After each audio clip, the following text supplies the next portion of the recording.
दोस्तों, रज़ाकार्स ये वर्ड सुनते ही आप में से कई लोग या तो स्किप के बटन की तरफ भागेंगे या फिर इग्नोर कर मजेदार शॉर्ट्स देखने चले जाएंगे और वीडियो को ये कहकर बंद कर देंगे कि ये एक पॉलिटिकल एजेंडा है। दरअसल वो लोग इस वीडियो से नहीं बल्कि वो इस देश में हुए एक ऐसे इंसिडेंट की सच्चाई से भागते हैं जिसके घाव वक्त ने भले ही भर दिए हों, लेकिन फिर भी इस पर पूरी तरह पर्दा डालना कहीं ना कहीं उन हजारों लोगों के साथ नाइंसाफी सी लगती है जिन्होंने इस हादसे में जान गंवाई। रज़ाकार्स एक कम्युनिटी था जिसने एक ऐसे किस्से और हादसे को अंजाम दिया जिसकी कहानी से कई लोगों के दिल दहल जाते हैं। शायद क्योंकि हमें ये एक हादसे से ज्यादा कुछ नहीं लगता है। लोग अगर आज इस हादसे की बात करते भी हैं तो इतने दबे लफ्जों में जैसे ये बात करना कोई जुर्म है। और तो और कुछ लोग आजादी के 75 साल बाद भी हैदराबाद में घटी इस घटना को दो अलग अलग तरीकों से सेलिब्रेट करते हैं। कुछ लोग इसे निज़ाम आज़ादी के तौर पर लिबरेशन डे की तरह मनाते हैं, वहीं दूसरी तरफ कुछ लोग हैं जो इस इंसिडेंट को भारत में विलय के नाम पर खुश होते हैं।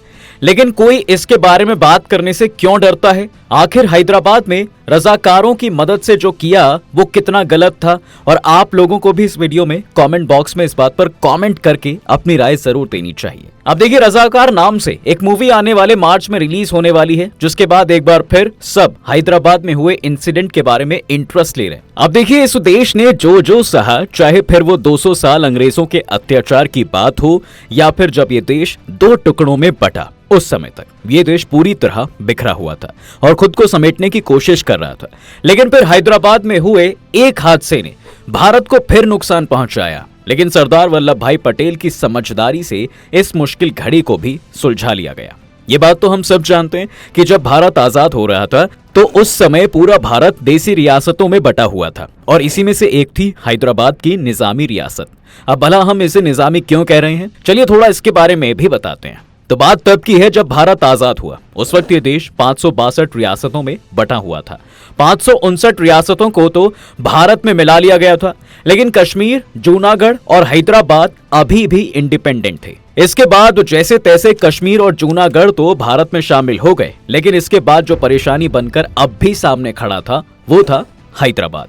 हैदराबाद में समरकंद से आए आसफ जहां परिवार का राज था और ये लोग मुगलों की तरफ से रियासत के गवर्नर हुआ करते थे। औरंगजेब के बाद जब इनका राज यहाँ पर हुआ तो ये निजाम कहलाए, इसलिए इन्हें हैदराबाद के निजाम के नाम से जाना जाता है। अब 1911 की बात है साहब। आसफ जहां मुजफ्फरुल मुल्क सर मीर उस्मान अली खां हैदराबाद रियासत की गद्दी संभालता है और ये दुनिया का सबसे अमीर आदमी हुआ करता था। इस बात का सबूत टाइम मैगजीन का 22 फरवरी 1937 का फ्रंट पेज है, जिस पर फोटो के साथ लिखा था, दुनिया का सबसे अमीर व्यक्ति। जिस चीज के लिए आज लाखों लोग मरते हैं, इस महाशय का नाम वहां बिना कुछ किए ही पहुंच गया है। लेकिन अब जगह भारत थी तो ये बात तो लाजमी थी कि भाई हिंदुस्तानी ही ज्यादा होंगे और उस्मान अली खां उस हैदराबाद पर राज कर रहे थे जिसमें 85% से ज्यादा लोग हिंदू ही थे। लेकिन जब दिमाग में फितूर भरा हो तो उसका कोई इलाज नहीं, और ये बात उस्मान अली के केस में बिल्कुल फिट बैठती है।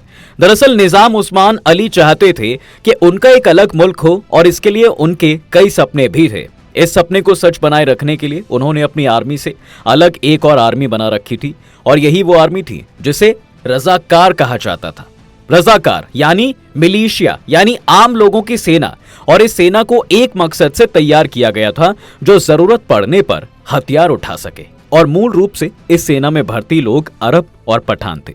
अब जवाहरलाल नेहरू और सरदार पटेल को यह बिल्कुल मंजूर नहीं था कि भाई हैदराबाद को अलग से इंडिपेंडेंट मुल्क जो है बनाया जाए, वो भी भारत के उस इलाके के बीचों बीच जहां चारों ओर हिंदुओं की आबादी थी। और इसलिए सरदार पटेल ने वो स्टेटमेंट भी दी थी कि हैदराबाद आजाद भारत के पेट में कैंसर जैसा है। अब देखिए, भारत में हर दिन राजनीति के लिए एक नया पन्ना बदल रहा था। हैदराबाद को पहले आजाद रहने का भरोसा दिया गया, लेकिन बाद में माउंटबेटन ने उस्मान अली खां से साफ मना कर दिया कि हैदराबाद अलग मुल्क नहीं बन सकता, क्योंकि यहाँ पहले से ही कम्युनल टेंशन एक अलग लेवल पर थी और इसी के साथ तेलंगाना को लेकर विरोध भी जबरदस्त करवट ले रहा था। उसी वक्त वहां मुसलमानों का एक ग्रुप बना जिसका नाम था MIM, यानी मजलिस इत्तेहादुल मुस्लिमीन, और इसके मुखिया हुआ करते थे नवाब बहादुर यार जंग। और इनके मरने के बाद कासिम रजवी को इसका चीफ बनाया गया और उसी समय कासिम रजवी रज़ाकारों के नेता भी हुआ करते थे।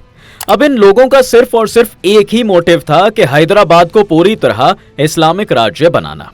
ये डेमोक्रेसी को बिल्कुल नहीं मानते थे। यही वजह थी कि ये लोग हैदराबाद में आतंक फैलाने लगे और ये लोग वो करने लगे जो निजाम चाहता था।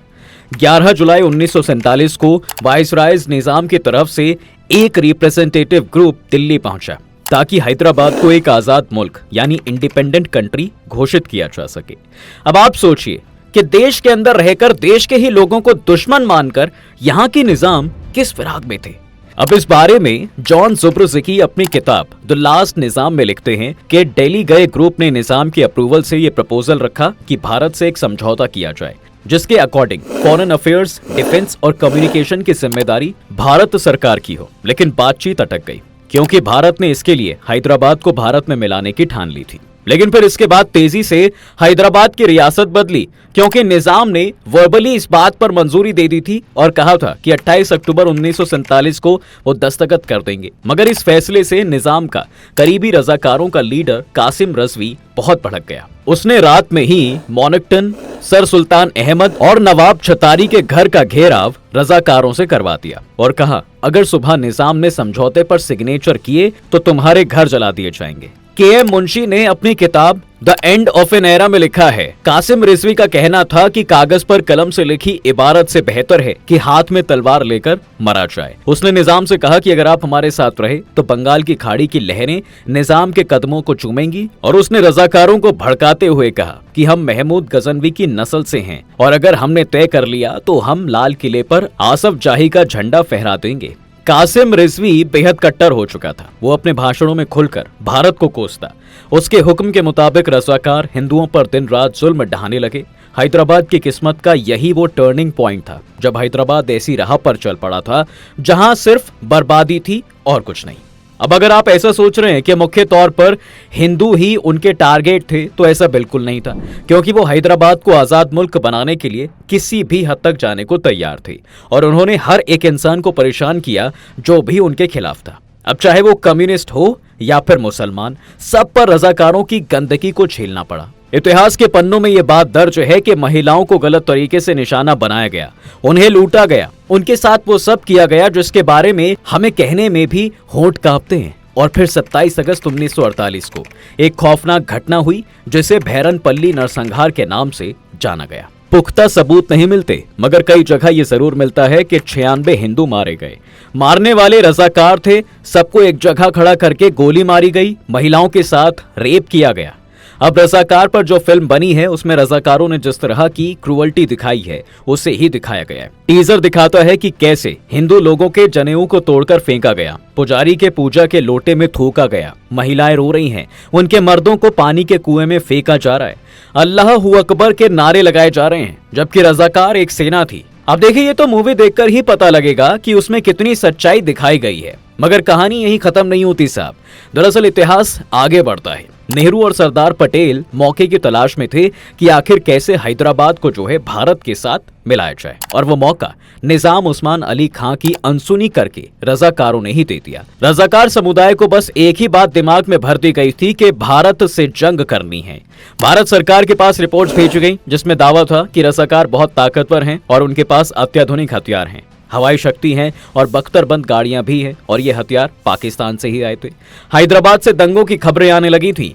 रजाकारों ने निजाम की हेल्प से पावर पूरी तरह अपने हाथ में ले ली थी और इस दौरान हैदराबाद की हिंदू आबादी को खूब टॉर्चर किया जा रहा था। साथ ही उन मुस्लिमों को भी नहीं बख्शा जा रहा था जिन पर रजाकारों को शक था। हिंदू पॉपुलेशन के फेवर में कम्युनिस्ट और आंध्र हिंदू महासभा के कार्यकर्ता उठ खड़े हुए। जब लाशें गिरने लगी और जनता का दबाव बढ़ा, तब जाकर 1948 की गर्मियों में सरकार ने सैन्य कार्रवाई के बारे में सोचना शुरू किया।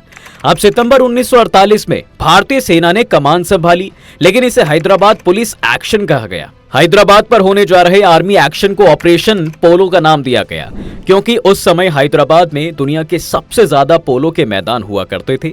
अब 12 सितंबर 1948 को दोपहर 1:45 पर सेना ने रजाकारों के खिलाफ ऑपरेशन शुरू कर दिया।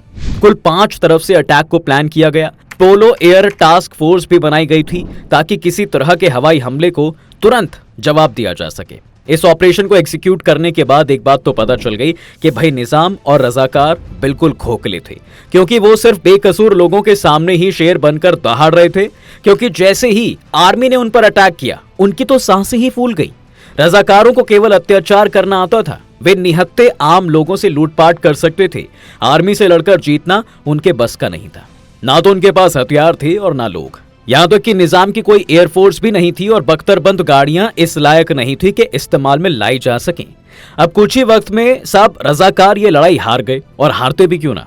अपने से कमजोरों को दबाकर जो जिया है उसे क्या कहते हैं, ये बात तो हम सब जानते हैं। रजाकारों को उम्मीद थी कि इस लड़ाई में पाकिस्तान उनका साथ देगा, मगर जॉन जुब्रसिकी लिखते हैं, कराची में प्रदर्शनकारी भारत पर हमले की मांग करते हुए सड़कों पर उतर आए थे, लेकिन इस सबसे 2 दिन पहले जिन्ना की मौत हो गई थी। इसलिए पाकिस्तान की तरफ से अब इस मामले में इंटरफेरेंस की पॉसिबिलिटी पूरी तरह जीरो हो चुकी थी। खैर, इसके बाद 17 सितंबर 1948 को निजाम के प्रधानमंत्री मीर लईक अली ने ऐलान कर दिया, हैदराबाद की 1,60,00,000 जनता बहुत बहादुरी से हालात में हुए बदलाव को स्वीकार करती है, जिसका सीधा सा एक ही मतलब था कि हैदराबाद का भारत में विलय कर दिया गया था।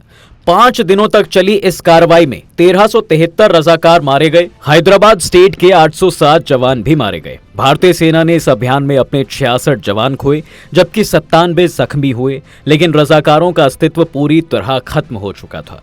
हैदराबाद के सैनिकों के सरेंडर के बाद निजाम के सबसे बड़े सपोर्टर्स कासिम रिजवी और लईक अहमद को गिरफ्तार कर लिया जाता है। और आपको सुनकर हंसी आएगी साहब कि लईक अहमद बुर्का पहनकर नजरबंदी से भाग निकले और बंबई से कराची की फ्लाइट लेने में सफल हो गए। उनमें से 1 अगस्त 1948 में पत्रकार शोएबुल्लाह खान की हत्या का मुकदमा भी था, क्योंकि शोएबुल्लाह कासिम रिजवी के विरोधी थे। तमाम मुकदमों को लेकर कासिम को 7 साल की ही सजा मिली थी, जो 7 साल चली। 1957 में उसे रिहा कर दिया गया, जिसके बाद वो पाकिस्तान भाग गया और फिर वहां 1970 में उसकी मौत हो गई। वहीं सरदार पटेल ने हैदराबाद का भारत में विलय करने के साथ ही निजाम उस्मान अली खां आसफ जहां को हैदराबाद का राष्ट्र प्रमुख बना दिया। तो ये बात तो एकदम झूठी है कि निजाम भारत छोड़कर भागे थे, बल्कि जब चीन और भारत के बीच 1962 में युद्ध हुआ था ना, तो भारत का नुकसान हुआ था। भारत फिर से अपनी ताकत बढ़ाने में लगा हुआ था। चीन की सामरिक ताकत के बरकस खुद को खड़ा करने के लिए भारत तैयार हो रहा था। प्रधानमंत्री लाल बहादुर शास्त्री ने रेडियो पर लोगों से मदद मांगी। उसे सुनकर निजाम उस्मान अली ने लाल बहादुर शास्त्री को न्योता भेजा। 11 दिसंबर 1965 में लाल बहादुर शास्त्री हैदराबाद पहुंचे। निजाम ने एयरपोर्ट पर ही 5 बक्से मंगवाए और कहा, मैं ये 5 टन सोना भारतीय सेना को दान कर रहा हूं। इसे स्वीकार करें और निडर होकर जंग लड़ें, हम जरूर जीतेंगे। निजाम ने 1 नवंबर 1956 तक हैदराबाद के राज प्रमुख के तौर पर काम किया और 24 फरवरी 1967 में उनकी मौत हुई। तो ये थी ओवरऑल रजाकार और हैदराबादी निजाम की वो कहानी, जिसकी वजह से हैदराबाद को बहुत कुछ चुपचाप सहना पड़ा। लेकिन कहते हैं ना साहब कि बुरे दौर का अंत भी ज्यादा लंबा नहीं होता। तो सरदार पटेल जी के डिसीजन की बदौलत हैदराबाद को भारत में मिला ही लिया गया। खैर, आपकी क्या राय है इसमें हमें कमेंट करके जरूर बताएं, और हाँ, चैनल को सब्सक्राइब करना बिल्कुल ना भूलें।